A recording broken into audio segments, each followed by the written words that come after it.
ಇಂದೇ ಡೌನ್ಲೋಡ್ ಮಾಡಿ ಮತ್ತು ನಿಮ್ಮ ನೆಚ್ಚಿನ ಶೋಗಳನ್ನ ಆನಂದಿಸಿ. ಈ ಕೋಪನ ಕರಗಿಸೋದು ಚೆನ್ನಾಗಿ ಕಲ್ತಿದ್ಯಲ್ವಾ?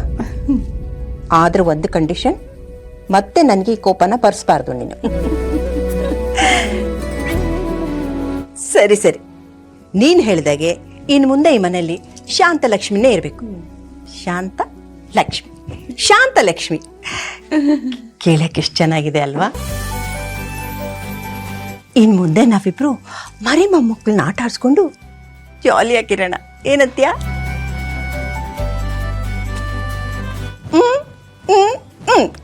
ನಿನ್ನ ಬದಲು ನಾನೇ ಹೇಳ್ಬಿಡ್ತೀನಿ, ದೂಸರ ಮಾತಾಡಂಗಿಲ್ಲ, ಸರಿನಾ?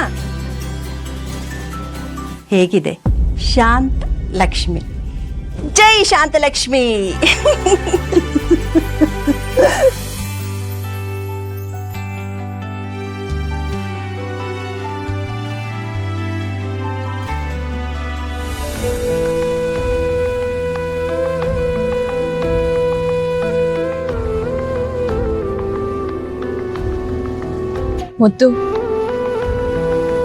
ಮೊದಲು ಆಕಾಶದಲ್ಲಿರೋ ಚಂದ್ರ ಎಷ್ಟೇ ದೂರ ಅನ್ಸಿದ್ರು,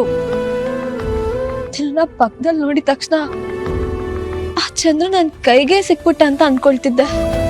ಆದ್ರೆ ಇವತ್ತು ಆಕಾಶದಲ್ಲಿರೋ ಚಂದ್ರಂಗಿಂತ ನೀನೇ ದೂರ ಅನ್ಸ್ತಿದ್ಯಾ. ರಾತ್ರಿ ಹೊತ್ತು ಹೊರಗಡೆ ನಿಂತ್ಕೊಂಡು ಆಕಾಶ ನೋಡ್ದಾಗ್ಲೆಲ್ಲ ಕರ್ಣ ಸರ್ನ ನೋಡ್ಬೇಕು, ಅವ್ರ ಹತ್ರ ಮಾತಾಡ್ಬೇಕು ಅಂತ ಅನ್ಸೋದು. ಯಾವಾಗ್ಲೂ ಅವರೇ ನೆನ್ಪಾಗೋರು. ಇವತ್ತು ಹಾಗೆ ಅನ್ಸ್ತಿದೆ. ಆದ್ರೆ ಇನ್ ಮುಂದೆ ಆಸೆಗೆ ಯಾವ ಅರ್ಥನೂ ಇಲ್ಲ, ಸರಿನೂ ಅಲ್ಲ. ಮೊದ್ಲಾಗಿದ್ದಿದ್ರೆ ಕಣ್ ಮುಚ್ಚಿ ಕಣ್ ಬಿಡೋ ಅಷ್ಟ್ರಲ್ಲಿ ಕರ್ಣ ಸರು ನನ್ ಕಣ್ ಮುಂದೆ ಬರ್ಬೇಕು ಅಂತ ಎಷ್ಟೆಲ್ಲ ಆಸೆ ಪಡ್ತಿದ್ದೆ. ಆದ್ರೆ ಇವಾಗ ಆ ಆಸೆನ ನನ್ ಮನ್ಸಿಂದ ನಾನೇ ಆಚೆ ಹಾಕುವಾಗಾಯ್ತಲ್ಲ ಮುದ್ದು.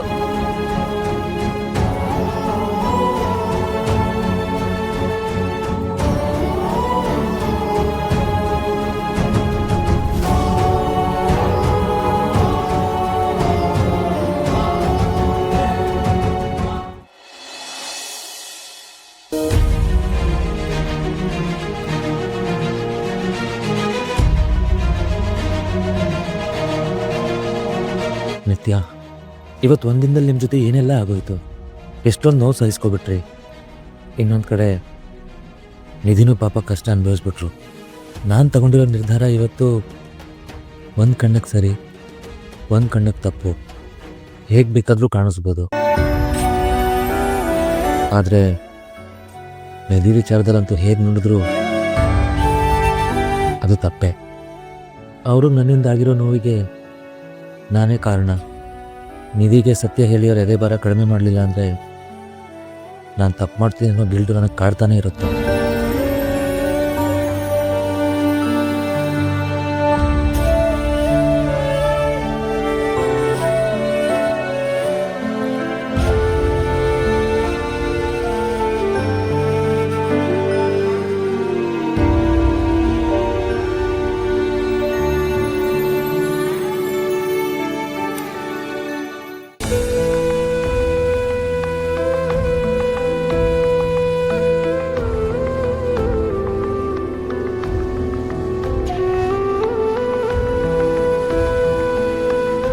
ನಿಧಿ, ನೀವು ಅಂದ್ಕೊಂಡಿರೋದು ನೋಡಿರೋದು ಎಲ್ಲ ನಿಜ ಅಲ್ಲ.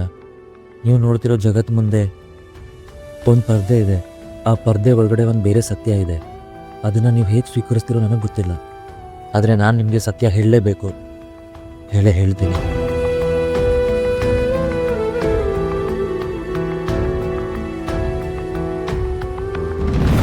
ನಿಜವಾಗ್ಲೂ ನಾನು ಅನ್ಕೊಂಡಾಗೆ ಕರ್ಣ ಸರ್ ಬಂದ್ಬಿಟ್ರ?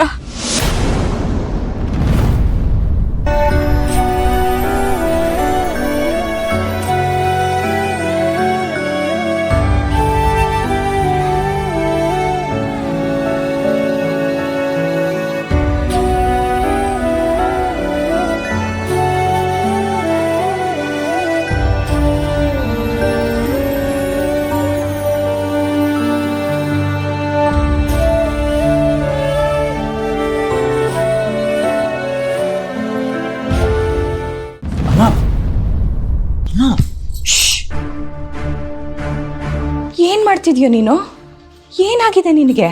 ಅಮ್ಮ, ನಾನು ನಿಧಿ ಹತ್ರ ಮಾತಾಡಬೇಕು. ಪ್ಲೀಸ್ ನನ್ನ ತಡಿಬೇಡಿ. ಕರ್ಣ,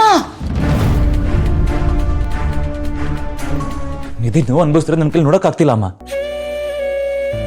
ಪಾಪ ಅವ್ರಿಗೆ ತನಗೆ ಮೋಸ ಆಯ್ತು ಅನ್ನೋದಕ್ಕಿಂತ ಮನೆಯವ್ರಿಗೆಲ್ಲ ಹೀಗೆಲ್ಲ ಆಯ್ತಲ್ಲ ಅಂತ ಅವ್ರಿಗೆ ಜಾಸ್ತಿ ಕಾಡ್ತಿರುತ್ತೆ. ಅಟ್ಲೀಸ್ಟ್ ಅವ್ರಿಗೆ ಸತ್ಯ ಹೇಳಿ ಅವ್ರ ಮನಸ್ಸನ್ನ ಹಗುರ ಮಾಡಿದ್ರೆ ಸ್ವಲ್ಪ ಸಮಾಧಾನ ಆಗ್ತಾರೆ. ನಾನೆಲ್ಲ ಸತ್ಯ ಹೇಳ್ಬಿಡ್ತೀನಿ. ಸತ್ಯ ಹೇಳೋದಕ್ಕೆ ಇದು ಸರಿಯಾದ ಸಮಯ ಅಲ್ಲ ಕಂದ. ಮೊದಲು ಗಾಯ ಮಾಸೋಕ್ ಬಿಡ್ಬೇಕು, ಆಮೇಲೆ ಅದ್ರ ಬಗ್ಗೆ ಮಾತು. ದೇಹಕ್ಕಾಗಿರೋ ಗಾಯ ಮಾಸುತ್ತಮ್ಮ, ಆದ್ರೆ ಇದು ಮನ್ಸಿಗಾಗಿರೋ ಗಾಯ. ನಿಧಿಗೆ ಇದು ಸುಳ್ಳನ್ ಮದ್ವೆ ಅಂತ ಹೇಳ್ಬೇಕು.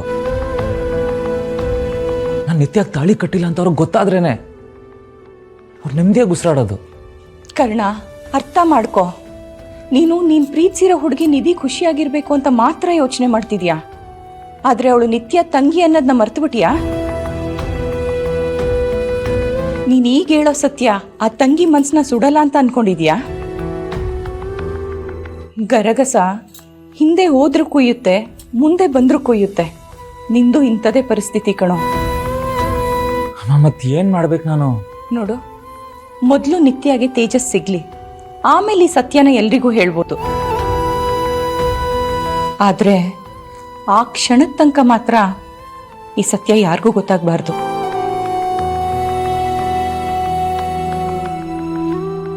ಅಟ್ಲೀಸ್ಟ್ ಅಪ್ಪನ್ಗಾದ್ರೂ ಹೇಳ್ತೀನಿ.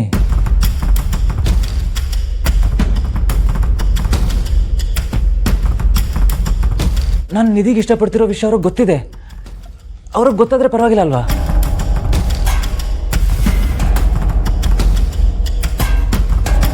ಅವ್ರಿಗಾದ್ರೂ ಗೊತ್ತಿರಲಿ. ಬೇಡ.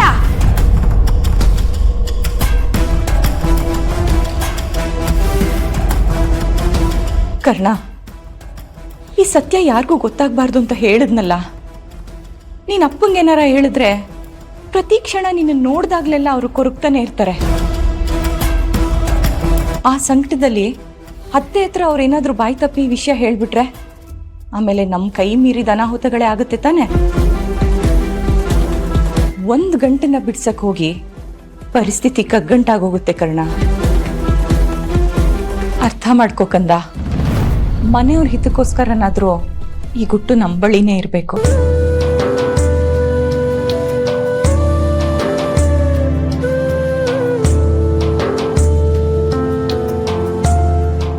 ಕರುನಾಡ ಕಣ್ಣ